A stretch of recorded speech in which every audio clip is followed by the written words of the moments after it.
Hey everybody, welcome back to Race of History. Today we're doing Epic History TV's The First Crusade Part 1.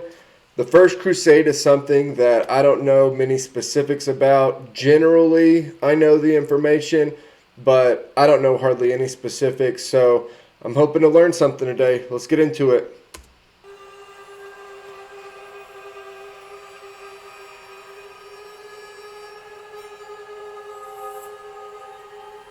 In the Middle Ages, Europe and the Middle East were divided between Christian states, or Christendom, and Muslim states. They were uneasy neighbors and frequently at war. On the front line, the Eastern Roman or Byzantine Empire, the major Christian power in the Eastern Mediterranean. But in the 11th century, a powerful new force emerged that threatened its very survival. The Seljuk Turks, originally from Central Asia, migrated south, converted to Sunni Islam, and carved out a great empire for themselves. In 1071, at the Battle of Manzikert, the Seljuk Turks inflicted a crushing defeat on the Byzantine Empire. They went on to conquer most of Anatolia. Cities such as Nicaea and Antioch, rich in Christian history, fell to the Seljuk Turks. In 1092, the great Seljuk Sultan Malik Shah died, and his empire began to fragment. The Byzantine Empire came under renewed attack as local warlords sought territory and plunder. In 1095, Byzantine Emperor Alexius I Comnenus wrote to Pope Urban II, making a desperate appeal for military aid from his fellow Christians in the West. And the reason why this is a big deal, not only because it starts the Crusades, it's because the papacy and Alexius and really the Byzantine emperors in general, they do not get along. They don't like each other. It's part of the schism of the church, and it has basically made these two sects hate each other.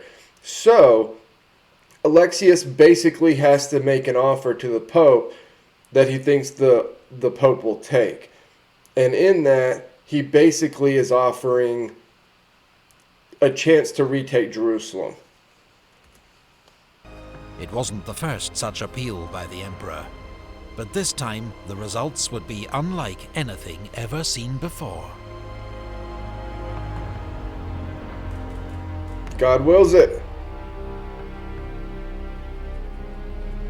Pope Urban saw the emperor's appeal as a golden opportunity, a chance to heal the rift that had emerged between Western and Eastern churches in the Great Schism, to assert his own papal authority over the unruly barons and bishops of Western Christendom,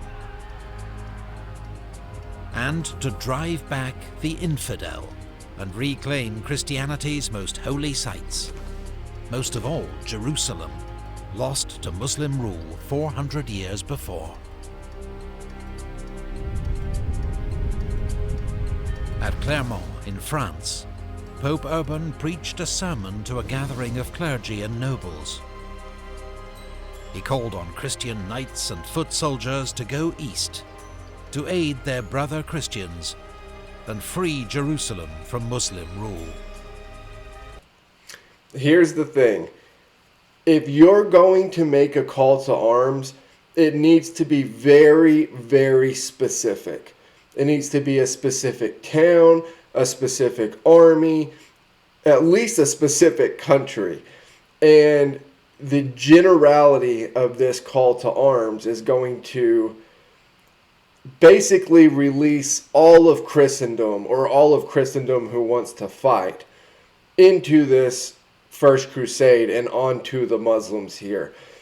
It is maybe an underestimation by the Pope on the response that he would get. I'm not really sure exactly, but there is going to be a massive army of just regular people. They're not going to last very long, but they're going to cause some major damage on the way to Crusade. And he offered a unique spiritual incentive. Whoever, for devotion alone, not to gain honor or money, goes to Jerusalem to liberate the Church of God, can substitute this journey for all penance. Makes you wonder why the Reformation was needed, right? I mean, the church is wilding out in this time period, and not specifically just this time period. They've been wild for a lot of history. The Pope and everything surrounding the way that they do sins and confession and essentially tickets to heaven. And this is another one of those things where, like, yeah, sure, come fight for God, and then no matter what you've done in your life, you'll get that slate wiped clean, and you'll be good. You'll be saved from damnation. All you have to do is go kill some Muslims. He was offering Europe's knights, who lived in fear of damnation because of the violent lives they led, the chance to atone for their sins through holy war. What's more, their objective, Jerusalem, was a city that captivated the medieval imagination like no other. The most holy place on earth. The Pope's offer exhilarated his audience. His words were met with cries of Deus vult, Deus vult. God wills it, God wills it. The Pope's appeal was preached across Europe, sparking a wave of religious fervor. Thousands of lords, knights, and ordinary people vowed to travel to the Holy Land and fight for Christ. They identified themselves by wearing a cross, later becoming known as Cruce Signatus, Crusaders. A few of these men saw opportunity in the East for fame and fortune, but overwhelmingly they went in search of spiritual salvation, willing to undertake a long, expensive and perilous journey to save their souls from the fires of hell.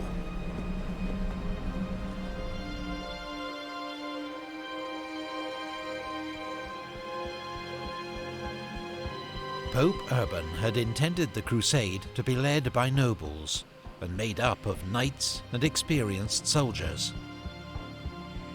But the viral success of his appeal led thousands of ordinary townsfolk and peasants to take the cross, many inspired by a French priest known as Peter the Hermit, who became leader of this so-called People's Crusade.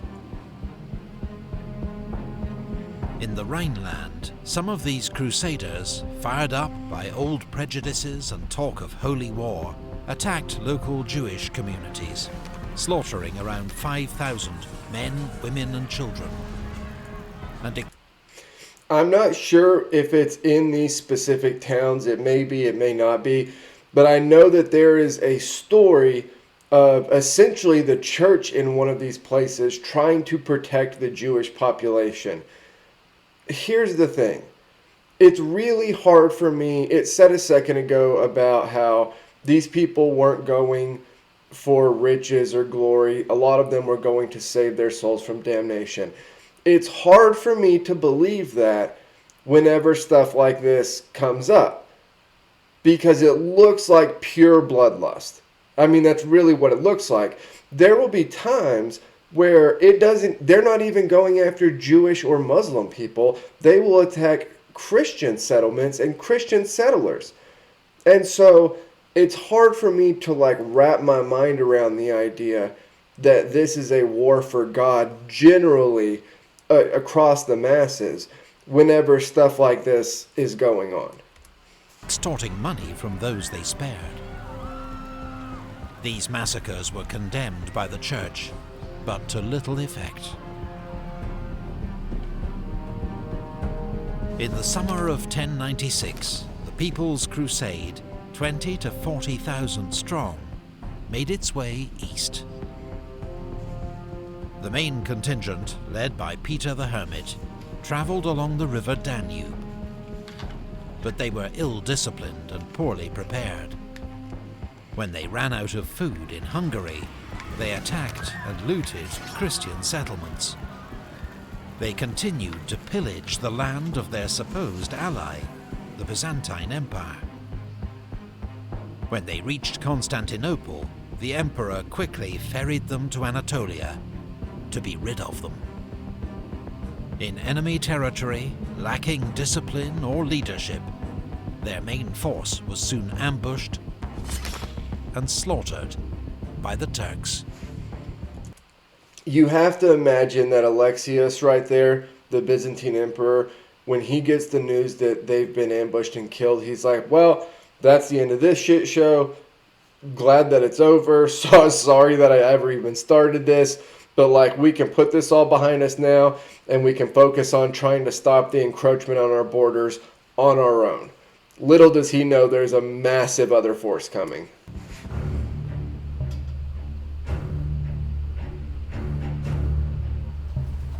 Meanwhile, some of Europe's most powerful feudal lords were departing for the Holy Land at the head of their own contingents. They were much better armed and organized than the disastrous People's Crusade. They included, from Lorraine, Godfrey of Bouillon, with his brothers Eustace and Baldwin of Boulogne; Hugh of Vermandois, younger brother of the French king;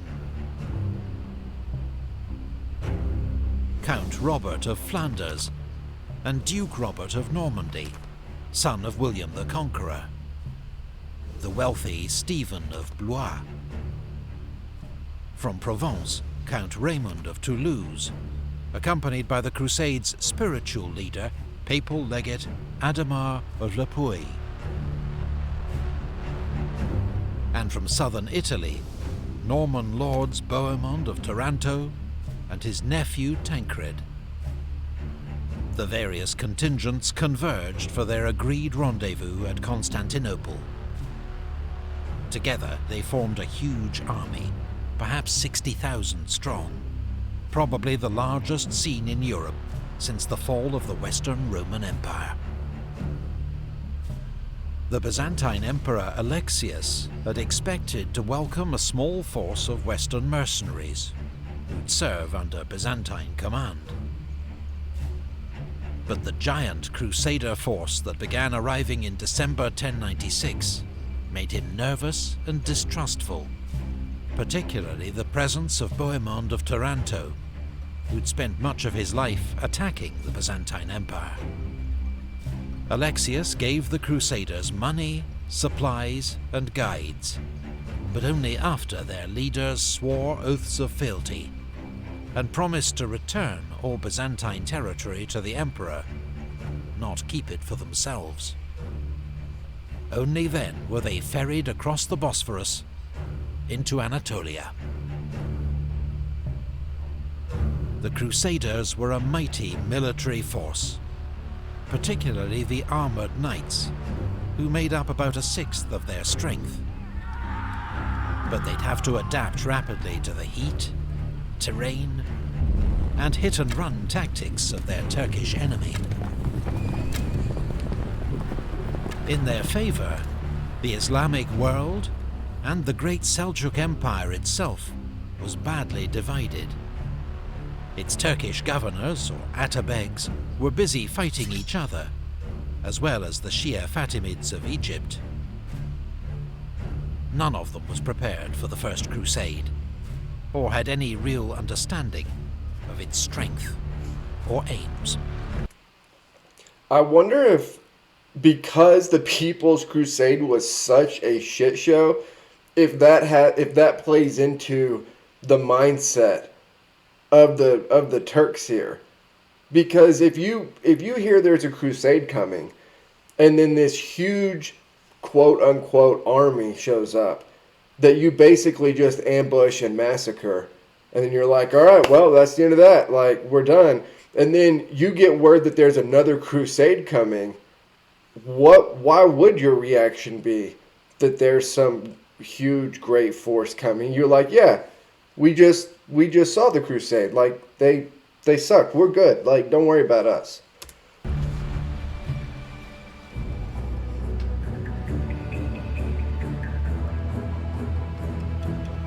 The Crusaders' first success came at Nicaea, which fell after a 6-week siege.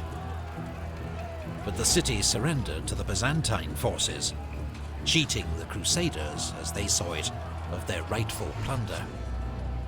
It was a further strain on the delicate relations between Crusaders and Byzantines. They began marching inland through intense summer heat in 2 columns, a vanguard under Bohemond of Taranto and rear guard under Godfrey of Bouillon. Near Dorylaeum, Bohemond's vanguard was ambushed by the main Turkish army.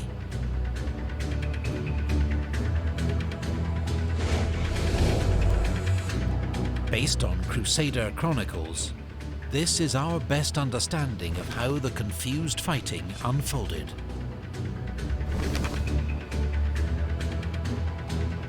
Bohemond, seeing he was about to be attacked by a large force of enemy cavalry, sent an urgent message to the rearguard, asking for assistance. Then he formed up his knights and ordered his infantry into a defensive formation behind them, protecting the camp followers. The Crusaders came under attack from all sides, facing a hail of arrows from Turkish horse archers, as well as javelins and hit-and-run strikes from their faster light cavalry. The knights were driven back onto their own infantry. Over several hours, losses mounted, but the Crusader line held. Meanwhile, Godfrey was racing up with the rearguard to join the battle. Troops were fed into the fighting as soon as they arrived. On the Turks' left flank, the Crusader advance was hidden by the terrain, so that they appeared suddenly, threatening the Turks with encirclement. When the Christian knights all charged together, the Turks panicked, turned, and fled. It was a major victory for the Crusaders, and allowed them to continue their advance across Anatolia without serious opposition.